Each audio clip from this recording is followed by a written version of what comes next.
Some of the best blueprints for how to live, they don't come from the self-help aisle. They come from these really ancient stories. And today we're going to dig into one of those. A story that gives us this timeless template for what it actually means to live with valor. It all comes from the life of a woman named Ruth. And her story kicks off with this massive question, one that honestly still hits home today. How does an outsider, someone with absolutely nothing going for them, no power, no money, no connections, how do they become a legend? I mean, a person whose choices literally ripple through thousands of years of history. All right, let's get into it. So when we first meet Ruth, her situation is, well, it's about as bleak as you can imagine. She's a foreigner from Moab, which was basically enemy territory to Israel. On top of that, she's a widow. And back then, that meant you had zero social standing, zero financial security. I mean, by all accounts, her story should have been over right then and there. Just another forgotten person lost to poverty. But to really get why she was so incredible, you first have to understand the world she was walking into. Her story starts during a time called the days when the judges ruled. And trust me, that's not as organized as it sounds. The source material tells us this was one of the darkest, most chaotic times in Israel's entire history. So look at this contrast here. It's really stark. The era she lived in, the Book of Judges, it ends with this chilling phrase, "Everyone did what was right in his own eyes." Think about that. It was total anarchy, a time of faithlessness, of betrayal, just a complete moral vacuum. And then, in walks Ruth. While her new country is just spiraling out of control, she chooses faithfulness. While everyone else is betraying each other, she models loyalty. It's like she's this single, tiny point of light in this huge, overwhelming darkness. So, okay, that's her character, but how does it actually play out? Well, it all starts at this huge turning point in her life. After about 10 years in Moab, her entire world just collapses. Her husband dies, her brother-in-law dies, her father-in-law dies, all of them. She and her sister-in-law, Orpah, are left with their mother-in-law, Naomi, who is just bitter and broken by grief. And Naomi decides she's going back home, back to Israel. Now, Naomi, in what's actually a pretty incredible act of love, she tells them both to go. She basically releases them, urges them to go back to their own families and start over. And Orpah, she makes the smart, logical choice, the reasonable choice. She goes back to her people, her own gods, to a chance at a real future. But Ruth, she does something completely radical. She refuses to leave Naomi's side. She chooses to walk with her into a future that looks like nothing but poverty and uncertainty. And what she says next, wow, it perfectly shows her commitment. These words, they're way more than just a nice promise. The source makes it really clear this is a covenant oath. Think of it like a binding, legal, sacred contract. Ruth is officially giving up her country, her culture, even her religion, to tie herself completely to Naomi and to the God of Israel. This single pledge, it's the foundation for everything she does next. So the two of them arrive in Bethlehem with literally nothing. And right here is where Ruth could have just given up, right? She could have sunk into victimhood. I mean, she had every excuse in the world to just sit back and wait for a handout.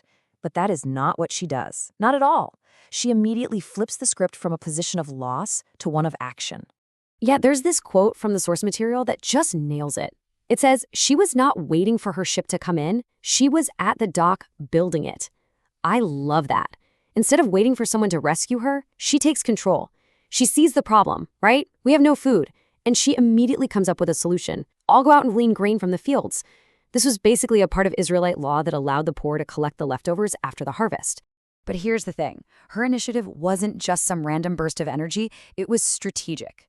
The source actually breaks it down into 3 distinct steps. First, you have perception. She looked at their situation and spotted an actual opportunity. Then came courage. She was willing to just start, even if it was imperfect, acting before she felt 100% ready or safe. And finally, endurance. This woman worked nonstop from morning till evening. This wasn't just a one-time thing. It was a disciplined mindset. And, that kind of character, it gets noticed. People started talking. Her hard work, her incredible loyalty to Naomi, her just sheer grit. All of it started building her a reputation around town. And this is key. Her character began to shape her destiny, not her terrible circumstances. The source material uses this beautiful metaphor from the book of Proverbs. It says, strength and dignity are her clothing. And think about that. This wasn't an outfit she just put on for show. This was the very fabric of who she was, day in and day out. Her strength wasn't just physical force, it was this combination of moral, emotional, and physical toughness. And her dignity, well, that wasn't about being proud. It was this quiet, solid belief in her own worth, a worth that was anchored in her commitment to God. Okay, so this brings us to the really crucial question. What was the engine behind all of this? Where did this incredible strength, this initiative, this loyalty, where did it all come from? Well, the source argues that all of her amazing qualities were being fueled by one central foundational mindset. And that engine is what the Bible calls the fear of the Lord. Now, hold on, because the source is super quick to point out that this does not mean being terrified of God, like cowering in a corner. It's not that at all.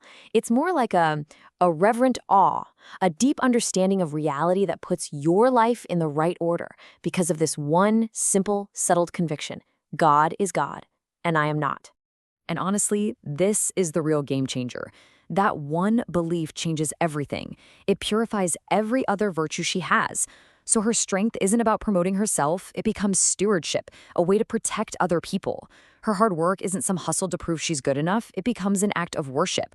Her generosity is no longer a performance for others to see. It's this reverence that makes her valor so selfless, so powerful, and so lasting. So this character of hers, forged in loss and defined by faith, it did more than just get her a meal for the day. So much more.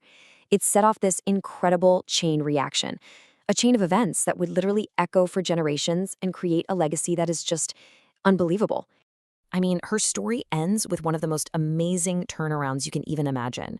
Ruth, the Moabite widow, the one with zero prospects, she ends up marrying a well-respected landowner named Boaz. They have a son named Obed, and Obed, he becomes the father of Jesse.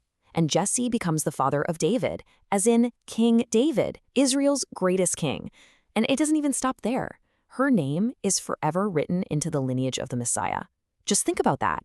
The faithfulness of a single outsider completely changed the course of history. So in the end, Ruth's story really is this powerful blueprint. It shows us that character, a character built on loyalty, on initiative, on reverence, can build a legacy that completely overcomes your circumstances. And that leaves us with a question, a challenge really. In our own crazy, chaotic world today, what does building a blueprint for valor look like in your life?